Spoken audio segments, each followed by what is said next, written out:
today's episode of Angelica's using another store-bought cake mix, I'm going to be making Chocoflan. Now, this is just, in my opinion, an easy way to make it, and it is the magic impossible cake because you put it all in one pan and the cake batter and the flan switch places and you flip it over and voila, you have Chocoflan. But I actually have an aunt that, her trick, because she gets these really defined layers of flan to chocolate cake. She bakes the flan first, then she adds the cake batter, then she bakes it all together, and when she flips it out, it just looks perfect. You see a perfect layer of chocolate cake and then the flan on top. But I'm lazy, and I am not ashamed to admit that. I just want to pour it in together, bake it, and especially if you're cooking a lot of other things, you know, that's just kind of how I roll. So let me show you how I do this.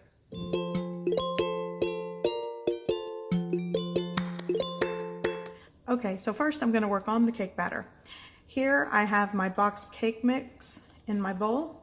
To that I'm going to add 3 large eggs, 1 1/4 cups of milk. The recipe calls for water. I'm just basically switching out the oil and water for milk and butter. And here's a 1/2 cup of melted room temperature butter. Now I'm just going to mix. Okay, so my cake batter is done. Now I'm going to move on to making the flan. Okay, for the flan, I'm going to add 3 large eggs. I've already added 3 large eggs into my blender cup, 1 14-ounce can of sweetened condensed milk, 12 ounces of heavy cream. You could also opt to use 12 ounces of evaporated milk. Now I'm going to add 2 teaspoons of vanilla extract and 1/4 teaspoon of orange extract. That's actually optional. Vanilla extract works. Now blend.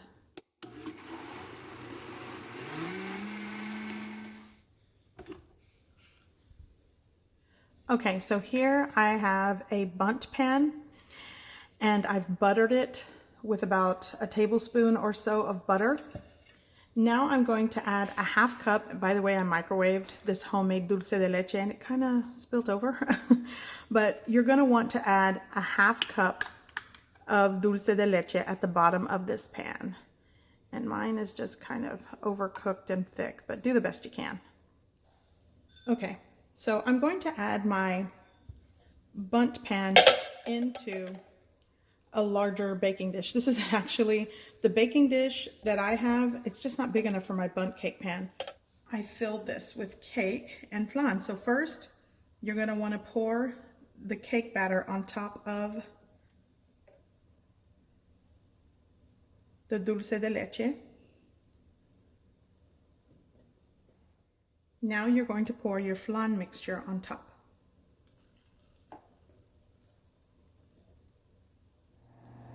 By the way, before I pour the hot water, I just want to say, when you pour the flan mixture, try to do it evenly. As you notice, I kind of went heavy on this side and then was like, whoops.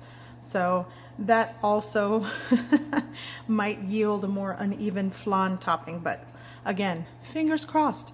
So now you'll want to add, hot water halfway up the BUNDT pan.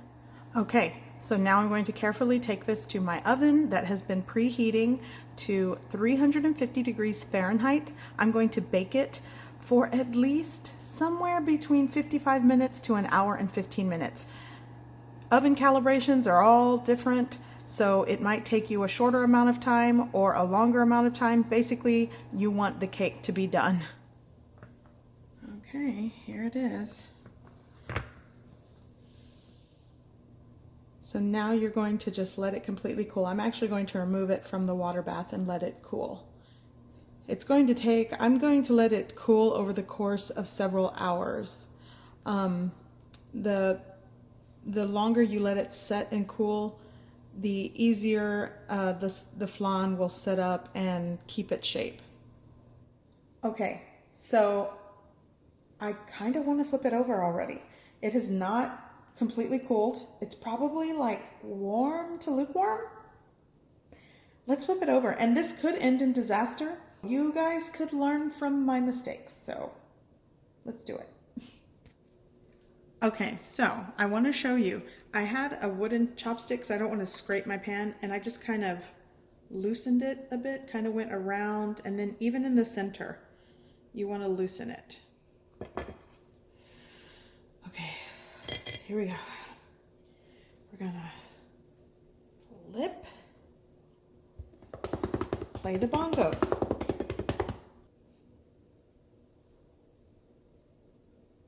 OMG. Okay, so that is Chocoflan, and as you can see, it's kind of sliding. So here is my Chocoflan. This is after it's set a little bit longer. I put it in the refrigerator and it's set in there for 30 minutes. I definitely suggest letting the Chocoflan completely cool, put in the refrigerator for an hour or two. You'll have nice clean slices. But my family actually likes warm flan. If you watched my flan recipe video, I state this. My family enjoys warm to room temperature flan, so I oblige. But this is definitely delicious. And for those of you curious, the cake is not dry. I know it cooks for an hour, so you're probably thinking, oh, store-bought cake, it's cooking for an hour. It is absolutely tender and moist. I'm sure it has a lot to do with maybe because I used butter and milk. Also, the cooking process with the custard in the water bath. I think that all helps keep the cake moist.